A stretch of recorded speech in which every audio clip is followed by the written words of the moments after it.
বন্ধুরা আমার, তরুণ যুবকেরা আমার, মুরব্বিয়ানেরা আমার, শুনে রেখে দিন বাবা, জেনে রেখে দেন।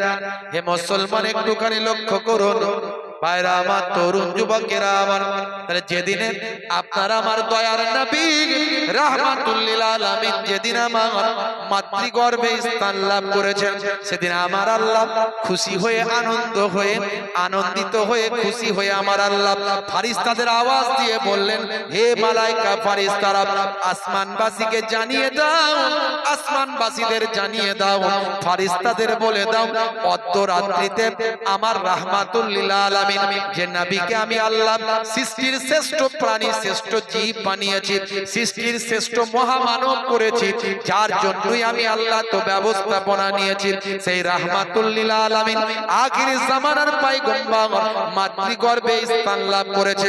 এই আকাশবাসী তোমরা খুশি হয়ে যাও, জমিনবাসীকে জানিয়ে দাও।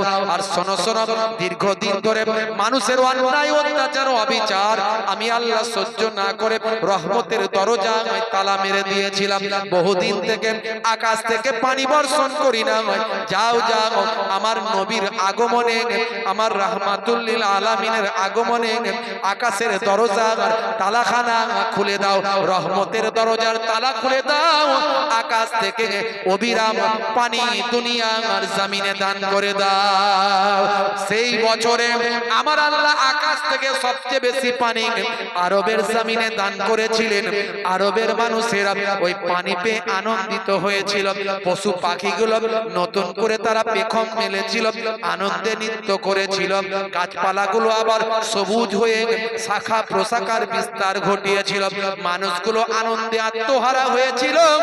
ওই বছরের নাম তারা দিয়েছিল, আরবের মানুষেরা ওই বছরের নাম তারা দিয়ে বলেছিল সানাতুল ফাতহ ওয়াল ইবতিহাজ, জয় এবং আনন্দের বছর নামে তারা ভূষিত করেছিল।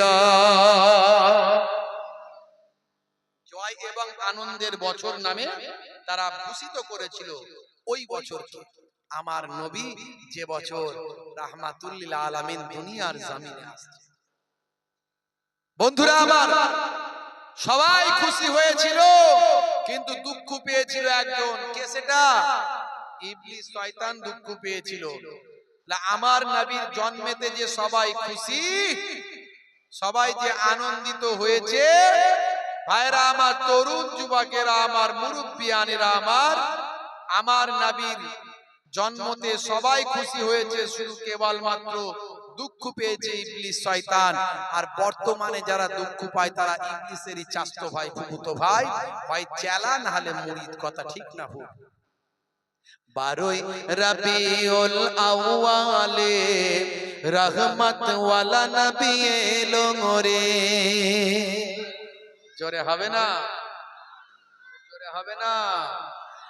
12 রবিউল আউয়ালে রহমত ওয়ালা নবী এলো রে, সাফাআতের তাজ পরে জামিনে বরকত ওয়ালা নবী এলো রে।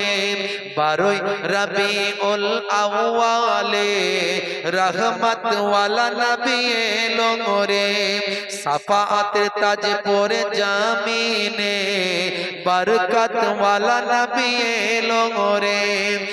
এলো রে ভাই, এলো রে, এলো রে ভাই, এলো রে, কাউসার, কাউসার ওয়ালা নবী এলো রে। জোরে হবে না? জোরে হবে না? ওই কুরাইশ বংশের ভিতরে মামিনার রেহেমে এলে তুমি নূর জেলে আব্দুল্লাহর ওই বাগানে। ওই কুরাইশ বংশের ভিতরে মামিনার রেহেমে এলে তুমি নূর জেলে আব্দুল্লাহর ওই বাগানে। ওই বাগানের ফুলকলি, ওই বাগানের ফুলকলি ফুটলো সারা ভুবনে।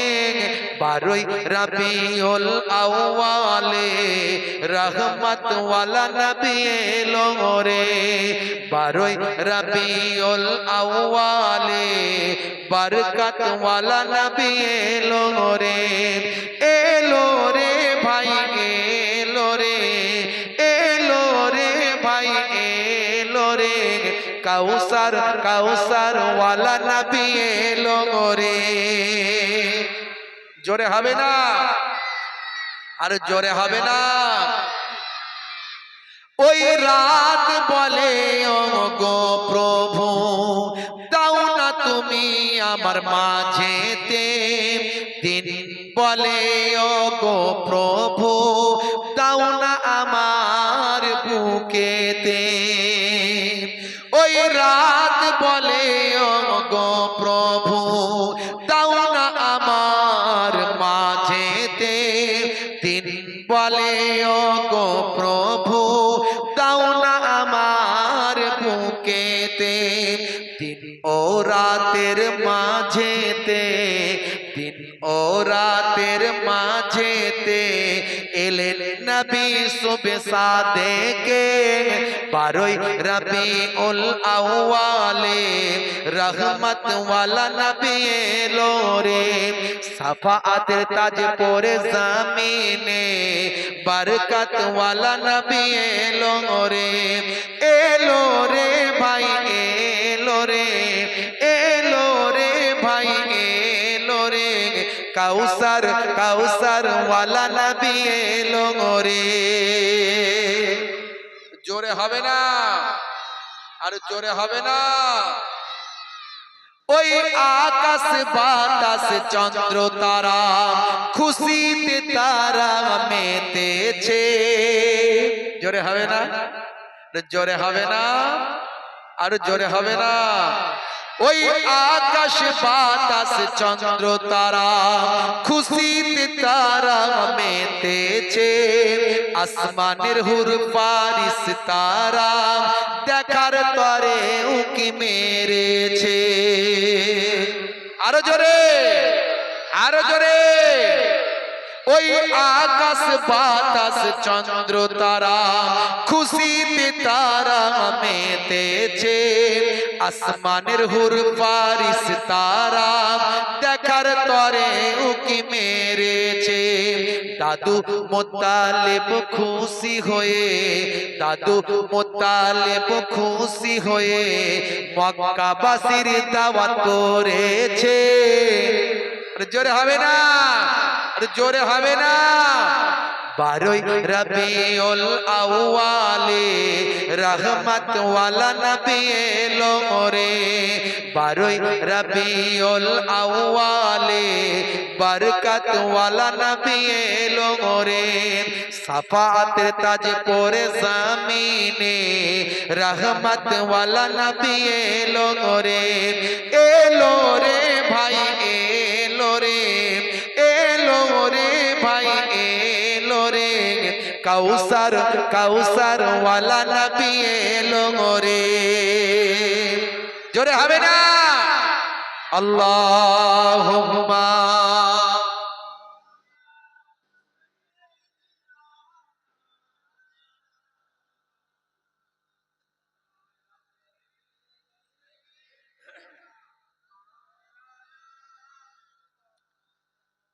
ভাইরা আমার, তরুণ যুবকেরা আমার, মুরব্বিয়ানেরা, আপনি কোনো কিছুতে খুশি হলে মানুষকে মাঝে মাঝে খাওয়ান না? খাওয়ান? জোরে বলেন, খাওয়ান না? খাওয়ান না? আপনার ছেলে হয়েছে, জন্ম হয়েছে, লোকে বলে না মিষ্টি খাওয়াবি না? কি এটা তার ওই প্রকাশ। খুশি হলে মানুষকে খাওয়াও। মানুষকে খাওয়ালে কোনোদিন বরবাদ হয় না। হয় বাবা? হ্যাঁ, হাদিসের মধ্যে এসেছে বানি ইসরাইল যুগে পিপাসার সময় কুকুরকে পানি পান করানোর জন্য 12 বছরের আল্লাহ তার গুনাহ মাফ করেছিল। তাহলে কুকুরকে খাওয়ালে যদি পানি পান করালে, কুকুরকে পানি পিপাসার সময় খাওয়ালে যদি গুনাহ মাফ হয় 12 বছরের, আর ইমানদার আল্লাহওয়ালা মানুষ, সাধারণ মানুষ, মানুষকে খাওয়ালে গুনাহ মাফ হবে না? হবে না? আবার নবী এসেছেন বলে আপনি খাওয়াচ্ছেন, বলছে খাওয়ানো চলবে না, বেদাত বলছে না? বলে নবীর মিলাদ করা বেদাত মিলাদ মানে জন্ম, জন্মের আলোচনা, জন্মের আলোচনা। বলছে জন্মদিন করছো কেন? হ্যাঁ, মৃত্যুদিন তো করছো না, মৃত্যুদিন তো করছো না, মানে নবীর নিয়ে আলোচনাকে বন্ধ করতে হবে। নবী পাকের নিয়ে আলোচনাকে বন্ধ করতে হবে, কারণ নবী পাকের নিয়ে আলোচনা করলে ঈমানদারের মনে নবী প্রেম বাড়বে না কমবে? ওরা তো নবী প্রেমটাকে যাতে না তৈরি হয় সেটা চেষ্টা করছে। নবী প্রেম যাতে তৈরি না হয় তার জন্য চেষ্টা করছে। এই চক্রান্ত আমেরিকা ব্রিটেনের চক্রান্ত, কারণ তারা চিন্তার মধ্যে আছে, তারা টেনশনের মধ্যে আছে। আপনি জানেন না, অবাক হয়ে যাবেন এই পশ্চিমাদের চক্রান্ত কেমন মুসলমানদের উপর তারা চালায়। জানেন না, অবাক হয়ে যাবেন। এই দেশে যখন তারা ছিল, ইংরেজরা শাসন করেছিল 200 বছর। তারা দেখলো হিন্দু আর মুসলমান যদি এক হয়ে যায় তাহলে আমাদের এই দেশে রাজত্ব করার স্বপ্ন আর হবে না, রাজত্ব করা মুছে যাবে। তাই হিন্দু আর মুসলমানদের এক হতে দিলে হবে না, এদের মধ্যে দ্বন্দ্ব লাগিয়ে রাখতে হবে। এটা হলো পলিটিক্স। যত দ্বন্দ্ব লেগে থাকবে তত যারা চেয়ারে বসে আছে আরো যুগ যুগ চেয়ারে বসে থাকতে পারবে। এটা হলো পলিটিক্স। সেই পলিটিক্স এখনো চলছে, ভালো করে ভেবে চিন্তে দেখুন চলছে।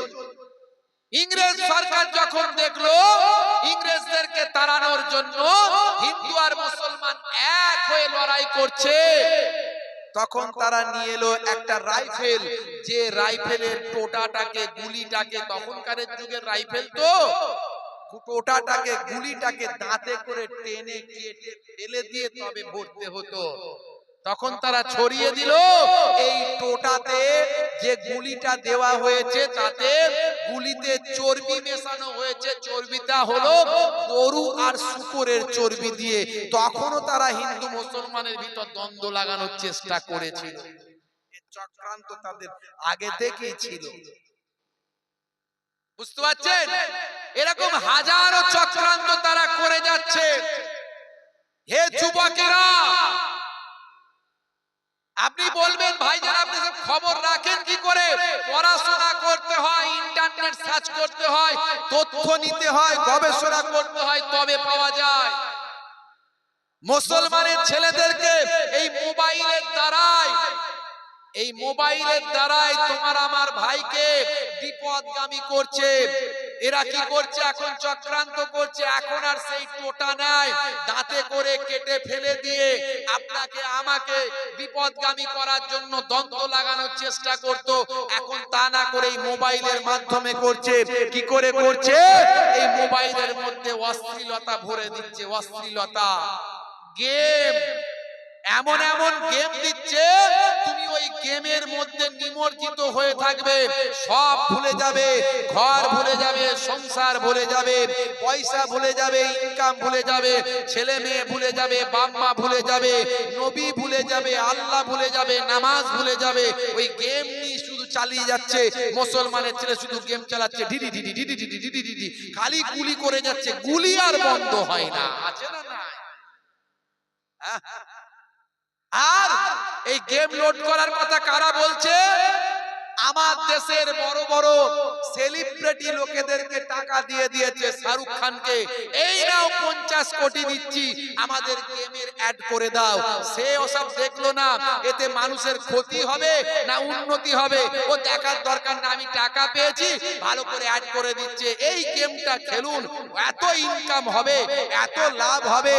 অ্যাড করছে শাহরুখ খান, অ্যাড করছে সচিন টেন্ডুলকার, অ্যাড করছে অমিতাভ বচ্চন, অ্যাড করছে আদানি আম্বানি, সব করে মানুষকে মোবাইলে বিভোর করে রেখে দিয়েছে। এই রাত দিন মোবাইল চালিয়ে চালিয়ে চালিয়ে চালিয়ে ব্রেনটাকে নষ্ট করে ফেলছে। ভাই আমার ঠান্ডা বুদ্ধি মাথায় কিছু নাই, উন্নতি ডেভেলপমেন্ট, ভাই আমার কত তাদের মধ্যে প্রতিভা আছে, সেই প্রতিভাগুলো সব ধ্বংস করে দিচ্ছে এই মোবাইলের গেম আর তার সঙ্গে সঙ্গে কিছু অশ্লীল ভিডিও। বলবেন হুজুর আপনি জানলেন কি করে? পড়াশোনা করে জানতে পারছি মোবাইলে কি আছে, এত কিছু তো আমাদের ক্ষমতায় নাই।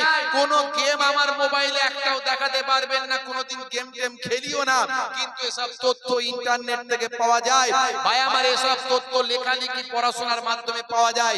এমনকি অশ্লীল ভিডিও এই মোবাইলে দেখিয়ে দিচ্ছে, ছেলে মেয়ের অবৈধ সম্পর্ক, অশ্লীল ভিডিও ভাই আমার এতে দেখানো হচ্ছে। এই দেখে আমার আপনার ঘরের ছেলেরা, যুবকেরা, বাচ্চা বাচ্চা ছেলেরা মোবাইল পেয়ে তারা অশ্লীলতায় মগ্ন হয়ে তাদের দুনিয়া আখেরা ধ্বংস করে দিচ্ছে।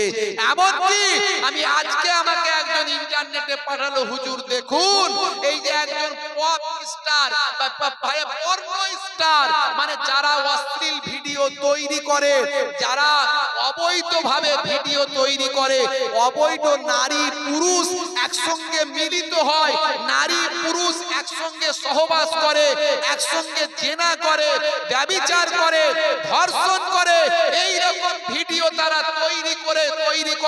তার মধ্যে একজন নাম হলো মিয়া খলিফা। বলে হুজুর ইন্টারনেটে ধরা পড়েছে মিয়া খলিফা, নাম দিয়েছে মুসলমানের। পরে ডাউট হলো যে মুসলমানদের মেয়ে কি এত নিচে নামতে পারে, এই রকম অশ্লীল কাজ করতে পারে, এত বড় পর্ন স্টার হতে পারে? সার্চ করে দেখা গেল, যা ভালো করে ভেরিফাই করে দেখা গেল এই মিয়া খলিফা আসলে মুসলমান নয়, এ হলো একজন লেবাননের লেবানিস অমুসলিম, এ মুসলমান নয়, একে পশ্চিমারা ব্যবহার করেছে, এর নাম দিয়েছে মিয়া খলিফা। অথচ খলিফা মুসলমানদের একটা সম্মানের জিনিস। খলিফা মানে হলো প্রতিনিধি, আল্লাহর নবীর প্রতিনিধিদের খলিফা বলা হয়। এ মুসলমানদের ইনসাল্ট করার জন্য, মুসলমানদের ছোট করার জন্য, মুসলমানদের হেয় প্রতিপন্ন করার জন্য এ একটা উপাধি দিয়েছে। এর আসল নাম অন্য, এর আসল নাম অন্য, এর আসল নাম মিয়া খলিফা নয়, এ আসল নাম অন্য। ভাই আমার মিয়া খলিফা উপাধি নিয়ে এ ষড়যন্ত্র করে, ভাই আমার আসল নাম হচ্ছে সারা জো চাম্পুন, সারা জো চাম্পুন, এর আসল নাম হলো সারা জো চাম্পুন। ইন্টারনেট সার্চ করবেন পাবেন, কিন্তু উপাধি নিয়েছে মিয়া খলিফা, যাতে করে সারা বিশ্বের মুসলমানরা ভাবে এ একজন মুসলমান, আর একে দেখে এর পথে মুসলমানদের একটা অংশ যায়। এইভাবে মুসলমানদের অন্যায় পথে ধাবিত করার জন্য এই ষড়যন্ত্র তারা চালাচ্ছে। আর মুসলমানদের, আমার আপনার ঘরের যুবকেরা এদের ষড়যন্ত্রে পা দিয়ে দুনিয়া আখিরাত বরবাদ করে দিচ্ছে। মনে রাখবেন হে যুবকেরা, এই ইন্টারনেট তুমি ভালোভাবে ব্যবহার করো, ইসলামের পথে ব্যবহার করো, অন্যায় পথে ব্যবহার করবে না, অশ্লীলতার পথে ব্যবহার করবে না, গেম খেলে খেলে সময় নষ্ট করে দেবে না, জীবনটা বরবাদ হয়ে যাবে। হে মুসলমান, এই চক্রান্ত তোমাদের উপর অনেক আগে থেকে চলছে। হে যুবকেরা, হে ভারতবাসীরা, ভাই আমার এই ইংরেজদের এই পাশ্চাত্যের চক্রান্ত, পাশ্চাত্য আমাদেরকে তারা একটা মায়া জালের ভিতর রাখতে চায়, আমাদের সমস্ত কিছু লুটে পুটে খেতে চায়। এই চক্রান্ত তাদের আজ থেকে নয়, তারা ইস্ট ইন্ডিয়া কোম্পানির নাম দিয়ে ভারতবর্ষে ঢুকেছিল, ঢুকে ভারতবর্ষে ব্যবসার কথা বলে সারা ভারতবর্ষকে দখল করেছিল, নীলকর চাষীদেরকে ভাই আমার নীল চাষ করতে বাধ্য করেছিল। ও ইতিহাস ভুলে গেলে বোকামি ছাড়া অন্য কিছু হবে না। সেই ব্লাড, সেই রক্ত তাদের, তারা আজও তারা আমেরিকায় বসে বসে, ব্রিটেনে বসে বসে, ইংল্যান্ডে বসে বসে সারা বিশ্বের মানুষকে নিজেদের মায়া জালে আটকে রেখে, মানুষকে বন্দী করে মানুষের উপর অত্যাচার চালিয়ে যাচ্ছে, মেন্টালি এবং ফিজিক্যালি ভাবে। যদি এটা আমরা না বুঝি, আমরা ভাইয়ে ভাইয়ে লড়াই করি, হিন্দু মুসলিম খ্রিস্টান জৈন বৌদ্ধ, ভাই আমার প্রতিবেশীদের লড়াই করে আমরা ধ্বংস হব, আর তারাই লাভবান হবে। এটা আমাদের মাথায় রাখতে হবে। এ মুসলমান, দুনিয়া আখিরাতকে বরবাদ করে দিও না। আজকে তুমি ইন্টারনেট অন্যায় ভাবে ব্যবহার করছো, ইন্টারনেটে তুমি পর্ন ভিডিও দেখছো, ইন্টারনেটে তুমি গেম দেখছো, অশ্লীল ভাবে তুমি কাজকর্ম করছো, অশ্লীল ভিডিও ছবি দেখছো, ফটো দেখছো, তোমার দুনিয়াও বরবাদ হবে, তোমার আখিরাতও বরবাদ হবে। তোমার কোনো ইবাদত কাজে লাগবে না, তোমার নামাজ রোজা হজ যাকাত কাজে লাগবে না, তোমার ওয়াজ ইবাদত বندگی কাজে লাগবে না। আজ থেকে তওবা করো, ইন্টারনেটকে আমি সহিভাবে ব্যবহার করব, খারাপ পথে কোনোদিন ব্যবহার করব না। রাজি আছেন তো মুসলমান? বলেন ইনশাআল্লাহ। বলেন ইনশাআল্লাহ। যুবকেরা আমার, তরুণ যুবকেরা আমার, আপনার আমার নবী আখেরি জামানার পয়গম্বর, জগতের শেষ নবী শান্তির কথা মানুষকে প্রচার করেছেন, শান্তির বাণী মানুষকে দান করেছেন, ইসলামের কথা বলেছেন। হে তরুণ যুবকেরা, লম্বা ঘটনা আছে অনেক, বেশি কথা বলতে গেলে সময় লেগে যাবে। হে তরুণ যুবকেরা, হে আমার বন্ধুরা, হে আমার মুরব্বিয়ানেরা, শুনে রেখে দিন বাবা, জেনে রেখে দিন। হে মুসলমান, একটুখানি লক্ষ্য করুন আল্লাহর নবীকে কেমন সাহাবায়ে কেরামেরা মেনেছেন, কেমন সাহাবায়ে কেরামেরা নবীর আখলাক গ্রহণ করেছেন, রাসূলের চরিত্রটা কেমন তারা গ্রহণ করেছেন। আল্লাহর নবীকে হে তরুণ যুবকেরা, হে আমার মুরব্বিয়ানেরা, আউলিয়ায়ে কেরামরা কেমন ভাবে মেনেছেন, কেমন ভাবে তার আখলাকটাকে গ্রহণ করেছেন, নবীর দেখানো পথ কেমন ভাবে তারা নিয়েছেন। হে তরুণ যুবকেরা, হে আমার মুরব্বিয়ানেরা, বর্তমানে বড় বড় ওয়াথার পণ্ডিতেরা, বর্তমানে বড় বড় বিজ্ঞ মানুষেরা নবীর দেখানো পথ আখলাকটা কেমন ভাবে গ্রহণ করেছেন। একটা ছোট্ট উদাহরণ দেব, নবীর একজন শিষ্য কেমন নবীর আখলাক চরিত্র ফলো করেছে, নবীর দেখানো পথ কেমন ভাবে মেনেছে, আমি আপনাদের কাছে একটা ঘটনার মধ্যে দিয়ে, ছোট্ট আলোচনার মধ্যে দিয়ে আমি আপনাদের মাঝখানে তুলে ধরব। কষ্ট হচ্ছে নাকি আপনাদের? আমার কথা কি খারাপ লাগছে আপনাদের? রাগ হচ্ছে না তো? কি জি বন্ধুরা আমার, তরুণ যুবকেরা আমার,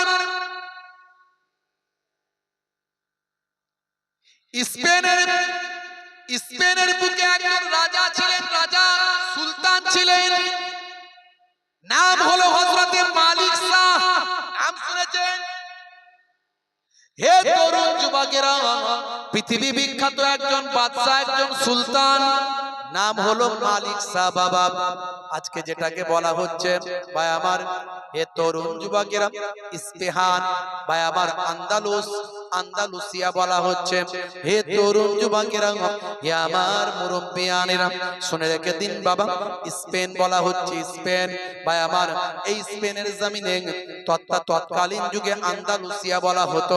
হে মুরব্বিয়ানেরা, শুনে রেখে দিন বাবা, ভাই আমার, সুলতানের নাম হলো সুলতান মালিক শাহ। সুলতান মালিক শাহ একজন পৃথিবী বিখ্যাত ন্যায় বিচারক বাদশা ছিলেন বাবা। নবীর কেমন শিষ্য, কেমন আখলাক তার ছিল, কেমন তার চরিত্র, কেমন নেতা ছিলেন বাবা। আজকের যুগের নেতাদের কথা একটু ভাবুন, আর তখনকার নেতা কেমন ছিলেন ভাবুন। বন্ধুরা আমার, তরুণ যুবকেরা আমার, নেতৃত্ব কেমন ভাবে দিতে হবে আখেরি জামানার পয়গম্বর দয়ার নবী আমার শিখিয়ে দিয়েছেন। হে তরুণ যুবকেরা, হে আমার বন্ধুরা, শুনে রেখে দিন বাবা, নবী আমার কেমন নেতা ভাই আমার, দোস্ত আমার, যিনি ভাই আমার 26 থেকে 27টা যুদ্ধের সেনাপতিত্ব করেছেন, স্বয়ং আখেরি জামানার পয়গম্বর, যিনি নিজে 26 থেকে 27টি যুদ্ধের সেনাপতিত্ব করেছেন, জীবনে একটা যুদ্ধেও কোনোদিন কখনো পরাজিত তাকে হতে হয়নি। এই রকম একজন নেতা, এই রকম একজন লিডার। হে তরুণ যুবকেরা, আবার যখন তিনি মক্কা ছেড়ে মদিনায় গিয়েছিলেন, মদিনায় গিয়ে মদিনার ইহুদিদের পাড়ায় গিয়েছিলেন, মদিনার ইহুদিদের পাড়ায় গিয়ে ইহুদি ভাইদেরকে বললেন, হে মদিনার ইহুদিরা, তোমরা যেন মনে করো না মুহাম্মদ সাল্লাল্লাহু আলাইহি ওয়াসাল্লাম মক্কা থেকে মদিনায় এসেছেন, তোমাদের মনে হয় ধরে বেঁধে শিষ্য করবেন। না না না, ইসলাম জবরদস্তি করে না, জবরদস্তি করে কোনোদিন ধর্ম পালন হয় না, চাপিয়ে দিয়ে কারোর উপর জোর করে চাপিয়ে দিয়ে কোনোদিন ধর্ম পালন হয় না। তাই কোরআনে, তাই ইসলামে বলে দেওয়া হয়েছে, তাই কোরআনে বলা হয়েছে বাবা, জোর করে ধর্ম হয় না। ভাইরা আমার, আমার আল্লাহ কোরআন মাজিদেও জানিয়েছেন, লাকুম দীনুকুম ওয়ালিয়া দিন, তোমার কাছে তোমার দিন, তোমার ধর্ম, আমার কাছে আমার দিন, আমার ধর্ম। অন্য জায়গায় বলা হয়েছে লা ইকরাহা ফিদ্দিন, ধর্মে কোনো জবরদস্তি না। ধর্মটা কি জোর করার জিনিস? জোরে বলেন, এই চাপিয়ে দেওয়ার জিনিস? তোমাকে আমি যে মত মানি তোমাকে মানতেই হবে, এটা কোনোদিন কথার কথা? এটা তো ভালোবাসার জিনিস। তুমি এমন আচরণ করো, এমন চরিত্র দেখাও, এমন কাজকর্ম করো, এমন তোমার আখলাক দেখাও, অটোমেটিক তোমার ভাবনাকে সে গ্রহণ করে নেবে। কথা ঠিক না? তা না দেখাতে পেরে তুমি জোর করে মেরে ধরে বলছো যে আমার কথা তোমাকে মানতে হবে। এটা কখনো হয়? এই দেখছেন না, সারা বিশ্বের বিভিন্ন জায়গাতে এই জোর জুলুমের ধর্ম চলছে, জোর জুলুমের ধর্ম, জোর করে ধর্ম পালন যেখানে যেখানে আছে। ভাইরা আমার, আমি কোন মানুষকে ভালো বলছি না, খারাপও বলছি না। মানুষ সবাই ভালো, খারাপ বলবো না, খারাপ বলবো না। কোন মানুষই খারাপ নয়। মানুষের মধ্যে দুটো সত্তা আছে, একটা ভালো সত্তা, একটা খারাপ সত্তা। বুঝতে পারছেন বাপেরা আমার? যার মধ্যে খারাপ সত্তা আছে সে খারাপটাকে ভালো করতে হবে। মাতালকে দোষ দিও না, মদটাকে দোষারোপ করো। এই মদটার জন্যই মাতাল অন্যায় করছে। মাতালকে দোষ দিও না, অপরাধীকে দোষ দিও না, অপরাধকে দোষ দাও।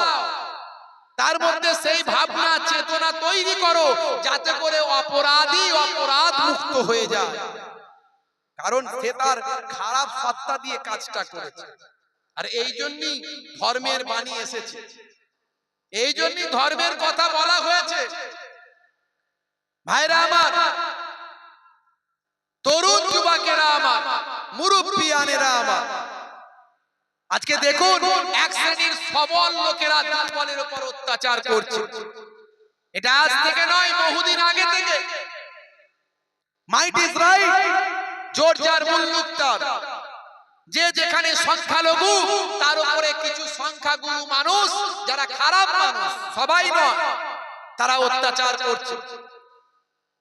সেটা এদেশে হোক আর বিদেশে হোক, সেটা ভারতে হোক আর বাংলাদেশে হোক। অথচ ইসলাম বলেছে অন্যের ধর্মকে কোনোদিন খারাপ বলবে না, অন্যের ধর্মের উপর আঘাত করবে না, অন্যের ধর্মকে কষ্ট দেবে না, অন্যের ব্যক্তি অন্য ব্যক্তিকে কখনো খারাপ বলবে না। শুধু তাই নয়, রক্তের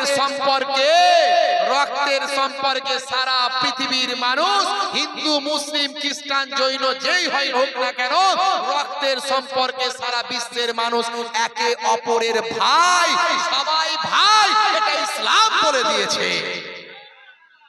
এ কথা আর কেউ বলতে পেরেছে কিনা আমি জানি না। সারা বিশ্বের মানুষ একে অপরের ভাই, এটা আর কেউ বলতে পেরেছে কিনা আমার জানা নাই। আপনার জানা থাকলে আমাকে হোয়াটসঅ্যাপ করে দেবেন, আমি সেই রেফারেন্স গুলো বক্তব্যে তুলে ধরবো।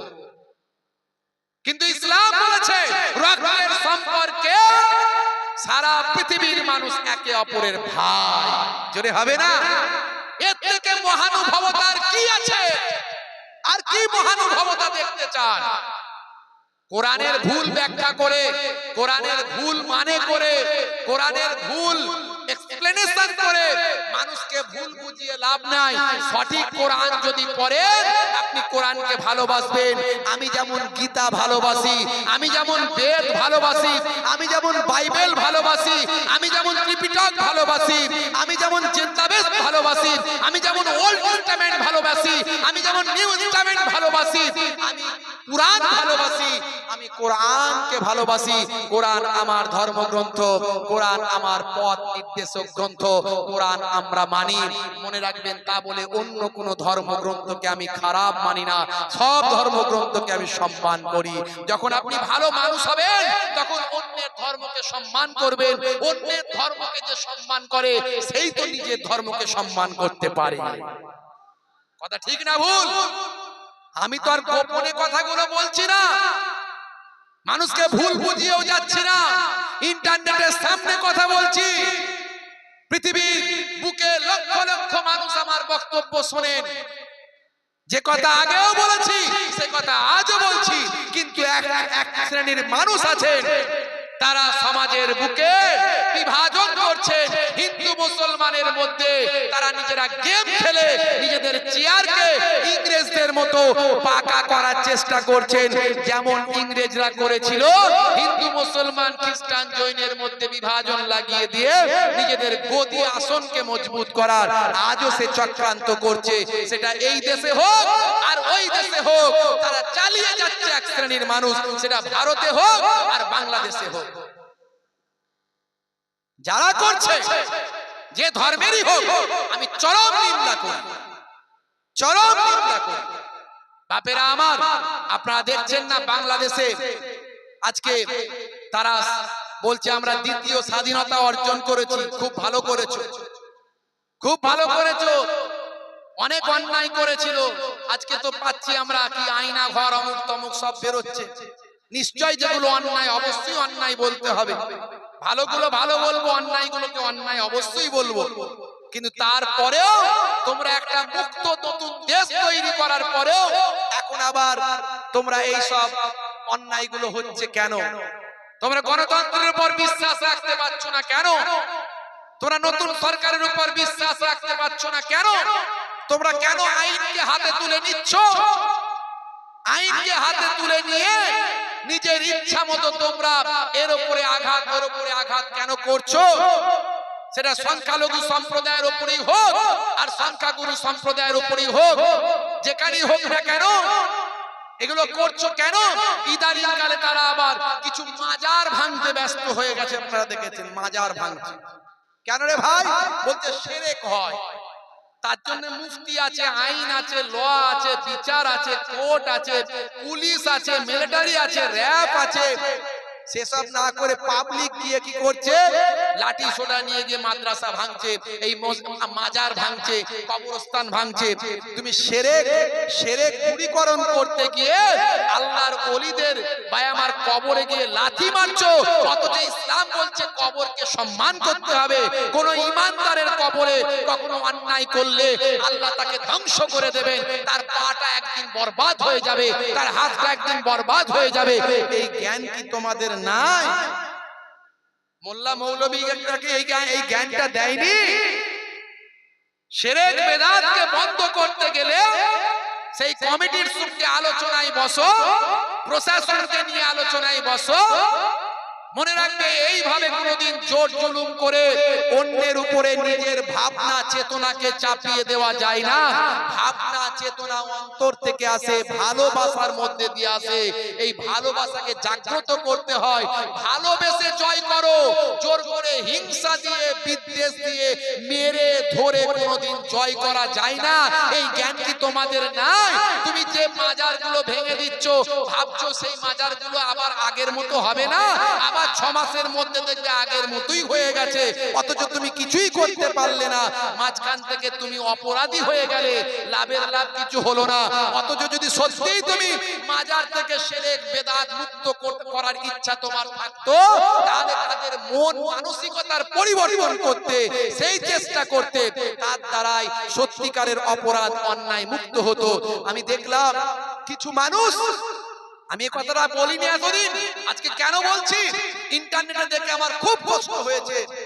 কিছু পাগল খেপা মানুষ মাজারে থাকে, দেখবে মাজারে মসজিদের পাশে কিছু পাগল খেপা মানুষ থাকে। পাগল খেপাদের কোনো গুনাহ আছে ভাই? কোনো গুনাহ নাই। তাদের ব্রেন ঠিক নাই, তাদের চুল, তাদের হাত পা, তাদের কথাবার্তা, তাদের নখ, তাদের গোঁফ, তাদের চুল, তাদের চেহারা, তাদের পোশাক দেখলেই বোঝা যাবে সাধারণ মানুষ নয়।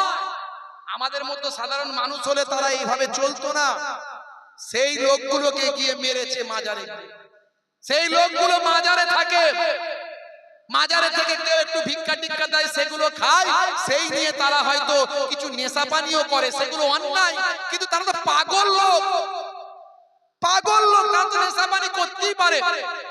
তারা এক কোণে গিয়ে করছে, তাদেরকে বুঝিয়ে বাজিয়ে সরিয়ে দাও, বুঝিয়ে দাও, তাদেরকে পর্যন্ত মেরেছে। তারা কাঁদছে, এই ছবি ইন্টারনেটে ভাইরাল। আমার দেখে খুব কষ্ট হলো। পাগলের কোনো গুনাহ নাই। বাপেরা আমার, এগুলো সুফিজমের মানুষেরা সহ্য করতে পারে না, তাসাউফপন্থী মানুষেরা এগুলো সহ্য করতে পারে না। তুমি পাগলটাকে মেরে রক্তাক্ত করলে ও কি কাল থেকে নামাজি হয়ে যাবে? ও কি কাল থেকে আল্লাহ ওয়ালা হয়ে যাবে ভাবছো? কোনোদিন হবে না, কারণ ও পাগল খ্যাপা মানুষ, ওকে ওইভাবে মেরে পরিবর্তন হয় না। যদি ওকে ভালোবাসতে, ও ভালোবাসলে হয়তো একটু পরিবর্তন হতে পারত, মেরে পরিবর্তন করা যায় না। ভাইরা আমার, এটা আমার নবীর আখলাক নয়। আমার নবী অসহায় মানুষদের ভালোবাসতেন, ক্ষুধার্ত মানুষদেরকে খাবার দিতেন, পোশাকহীন মানুষকে পোশাক দিতে বলেছেন। আল্লাহর নবী বলেছেন, আল মুসলিমু মান সালিমাল মুসলিমুনা মিন লিসানিহি ওয়া ইয়াদিহি। আল মুসলিমু মান সালিমাল মুসলিমুনা আল মুসলিমু মান সালিমাল মুসলিমিনা মিন লিসানিহি ওয়া ইয়াদিহি। ওই ব্যক্তি প্রকৃত মুসলমান নয় যার হাতের দ্বারাই, যার কথার দ্বারাই অন্য মুসলমান কষ্ট পায়। ওই ব্যক্তি মুসলমানই নয়। ভাইরা আমার, তরুণ যুবকেরা আমার, কথাগুলো একটু বোঝার চেষ্টা করবেন, কথাগুলো একটু ভাববেন। আল্লাহর নবী বলেছেন, তুমি ভালো খাও, আর তোমার পাশের বাড়ির মানুষ যদি ক্ষুধার্ত অবস্থায় থাকে, মনে রাখবে তোমার ইবাদত আল্লাহর দরবারে কবুল হবে না। মুসলমানের উপর মুসলমানের 5টা হক। কটা হক? 5টা। আল মুসলিমু হাক্কুল মুসলিমি আলাল মুসলিমি খামস। মুসলমানের উপর মুসলমানের 5টা হক। রাদ্দুস সালাম, সালামের জবাব দাও। ওয়া ইয়াদাতিল মারিজ, বিমারি মানুষকে দেখতে যাও। ওয়া ইত্তিবাইল জানাইজ, জানাজায় অংশ নাও। ওয়া ইজাবাতুদ দাওয়াত, কেউ দাওয়াত করলে, আমন্ত্রণ করলে গ্রহণ করো। ওয়া তাসমিয়াতিল আতিস, এবং হাজ্য হাঁচি হলে তার জবাব দাও। তাহলে বিমারি মানুষকে দেখতে যেতে হবে, এটা ইসলাম বলেছে। ক্ষুধার্ত মানুষকে খেতে দিতে হবে, ইসলাম বলেছে। এমনকি বলেছে, তুমি যখন ভালো মন্দ খাবে, পাশের প্রতিবেশীকে, পাশের বাড়িটাকে দিয়ে খাবে।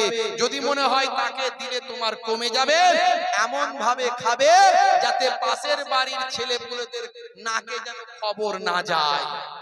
এর নাম ইসলাম, এর নাম ইসলাম। इस्लाम दयार कथा बोले, मयार कथा बोले। अंधे को रास्ता दिखाने का नाम है इस्लाम। भूखे को खाना खिलाने का नाम है इस्लाम। प्यासे को पानी पिलाने का नाम है इस्लाम। अमानत का नाम है इस्लाम, इबादत का नाम है इस्लाम, और मोहब्बत का नाम है इस्लाम। से इस्लाम कोথায় আমাদের? সেই দিন কোথায়? নামাজও পড়ছে, চিটিংবাজিও করছে, দাঁড়িয়ে রেখেছে, ধাপ্পাবাজিও করছে, ছেলের বিয়েতে মোটা পণ লিচ্ছে, আছে না নাই? আল ছেটে বাড়াচ্ছে, মুখ দিয়ে খিস্তি করছে, মাঝে মাঝে ক্যাচাও মেরে ফেলছে, আছে না নাই? তাস খেলছে, জুয়া খেলছে। চাচা আমার আসরের নামাজ পড়ে বেরিয়ে দেখছে ছেলেরা সব তাস খেলছে, বলছে পল্টু কি চাল মেরেছিস? বলে কেন গো চাচা? গোলাম ফেলেছি। বলে বিবি নাই? বলে বিবি দিয়ে মান না। বিবি দিয়ে গোলামে পিটাপিটি করে বেরিয়ে যাচ্ছে। হাই রে হাই! ইসলাম আজকে আমরা কেমন ইসলাম মেনে চলছি? আর নবীর একজন শিষ্য, আন্দালুসিয়া, স্পেন, সেখানকার যিনি সুলতান, নাম হলো মালিক শাহ, হযরত মালিক শাহ। হে তরুণ যুবকেরা, হে আমার বন্ধুরা, শুনে রেখে দিন বাবা, জেনে রেখে যান, হযরতে মালিক সাহেব বিশ্ববিখ্যাত একজন সুলতান ছিলেন বাবা। কেমন নবীর আদর্শ মেনেছেন, কেমন নবীর আখলাক মেনেছেন বাবা, কেমন নবীর চরিত্র মেনেছেন। হে তরুণ যুবকেরা, একজন নামাজি, পরেশগার, আল্লাহওয়ালা সুলতান ছিলেন বাবা হযরতে মালিক সাহেব। তিনি একজন পৃথিবী বিখ্যাত সুলতান। তিনি মাঝে মাঝে একটু হরিণ শিকার করতেন। তৎকালীন যুগের শিকার করা একটা গর্বের ব্যাপার। তখন সমস্ত রাজা বাদশারা তৎকালীন যুগে তারা শিকার টিকার তারা করতেন। এই শিকার করা একটা গর্বের ব্যাপার। শিকার করা ভাই আমার, তখন জঙ্গল বেশি ছিল, তখন পশু পাখিও বেশি ছিল বাবা। হে তরুণ যুবকেরা, হে আমার মুরব্বিয়ানেরা, মালিক সাহেব বাবা সুলতান মালিক সাহেব তিনি ভাই আমার শিকারে বেরোলেন। তার সৈন্য সামন্ত নিয়ে একটা জঙ্গলে গেলেন। গভীর জঙ্গলের পাশে গিয়ে, জঙ্গলের ধারেই ছিল একটা গ্রাম। সেই গ্রামে গিয়ে তিনি অবস্থান করলেন। কয়েকদিন ধরে ওই গ্রামে থাকবেন আর প্রতিদিন জঙ্গলে গিয়ে ভাই আমার হরিণ শিকার করবেন। হে তরুণ যুবকেরা, হে আমার বন্ধুরা, শুনে রেখে দিন বাবা, জেনে রেখে দেন। একদিনকার ঘটনা, ওই মালিক স্যার সঙ্গে যে সমস্ত সৈন্যগুলো ছিল, এই সৈন্যরা একদিন খাবার জন্য দেখলো আজকে আমরা কি খাবো। অতি সহজে খাবার কোথায় পাই, দেখতে পেল একটা বৃদ্ধা মানুষের একটা গাভী আছে। গাভী, এই গাভীটা দুধ দেয় বাবা। এই গাভীটার দুধের উপর নির্ভর করে ভাই আমার বৃদ্ধা মানুষটির সন্তানদের পেট চলে। হে তরুণ যুবকেরা, এই দুধটা তারা ভাই আমার বিক্রি করে সেখান থেকে অর্থ উপার্জন করে তারা সংসারটা নির্বাহ করে। এইরকম একজন বৃদ্ধা মানুষের একটাই কেবল উপায়ের জিনিস, একটা গাভী আছে। হে তরুণ যুবকেরা, ওই গাভীটাকে এই রাজার সুলতানের সৈন্যরা গিয়ে গাভীটাকে ধরলো। তারা বলে আজকে আমাদের খাবার নাই, আমরা এই গাভীটাকে আজকে আহার করব। এমন সময় বৃদ্ধা বলল, হে সুলতানের সেনাপতিরা, সুলতানের সৈন্যরা, আমি একজন বৃদ্ধা মানুষ, অসহায় মানুষ, গরিব মানুষ, এই গাভী ছাড়া আমার আর অন্য কিছু নাই। এই গাভীর দুগ্ধ দহন করে আমাদের রুজি রুটি হয়। এই গাভীটাকে আপনারা খেয়ে ফেলবেন না, তাহলে আমরা অনাহারে মারা যাব। আমাদের আর রুজি রুটির কোনো ব্যবস্থা নাই। আমাদের পরিবারের রুজি রুটির ব্যবস্থা বলতে কেবল মাত্র এই গাভীটা আছে। এই গাভীটা কখনো খাবেন না।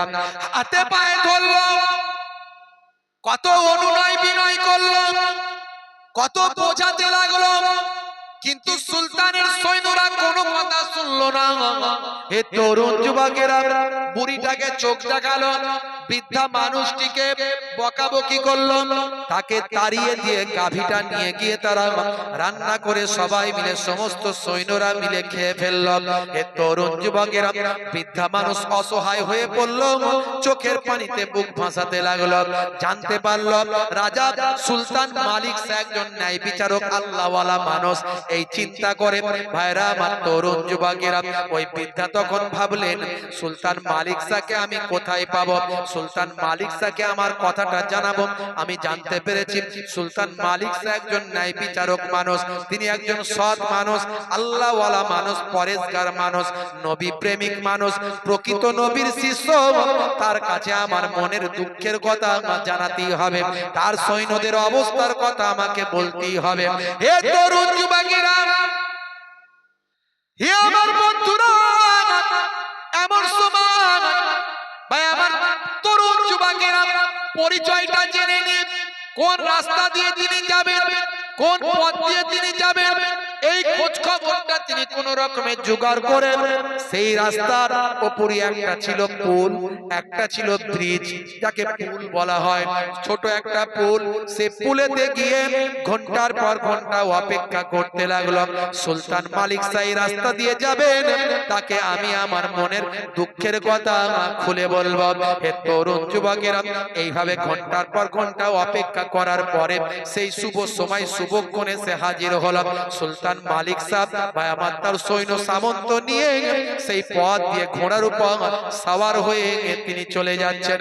হে তরুণ যুবকেরা, এমন সময় বৃদ্ধা আওয়াজ দিয়ে বললেন, হে আন্দালুসের সুলতান, হে আন্দালুসের সুলতান, হে সুলতান মালিক সাহেব, আমি বৃদ্ধা আপনার জন্য ঘন্টার পর ঘন্টা দাঁড়িয়ে আছি।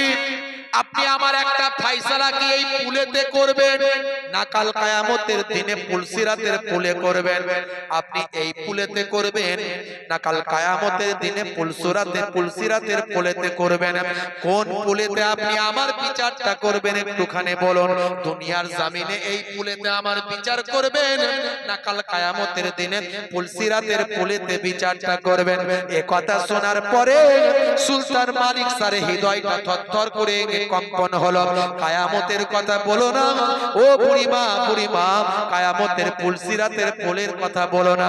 সেদিনে বিচার করার ক্ষমতা আমি সুলতান মালিক শাহের নাই। সেদিনে আমার কোনো মূল্য থাকবে না, ক্ষমতা থাকবে না। আজকে আমার ক্ষমতা আছে। বলো আজকে তোমার বিচারটা আমি এই পুলেতেই করতে চাই।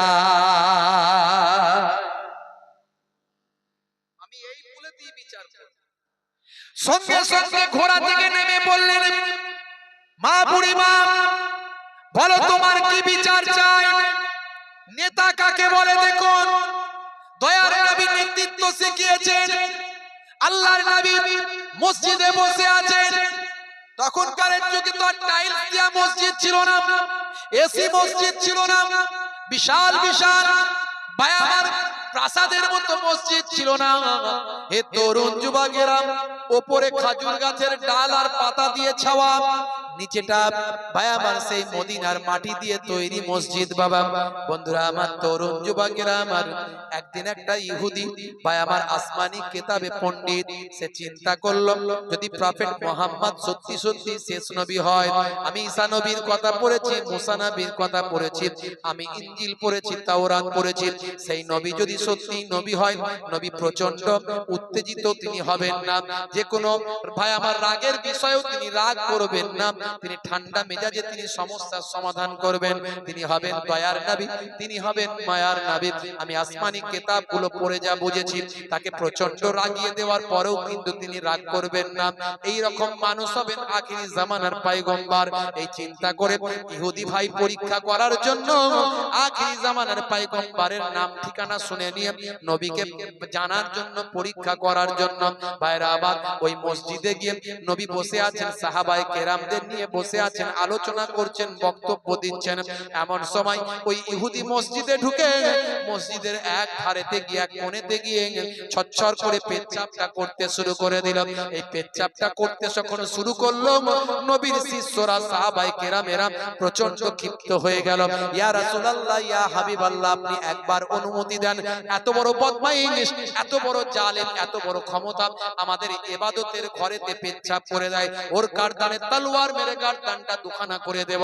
নবী আমার ইজাজত দেওয়া তো দূরের কথা, ভাই আমার অনুমতি দেওয়া তো দূরের কথা, কেমন নেতা, কেমন নেতৃত্ব, কেমন প্রফেট, কেমন ভাই আমার বিশ্ব নবী, একটুখানি ভাবুন, চিন্তা করুন।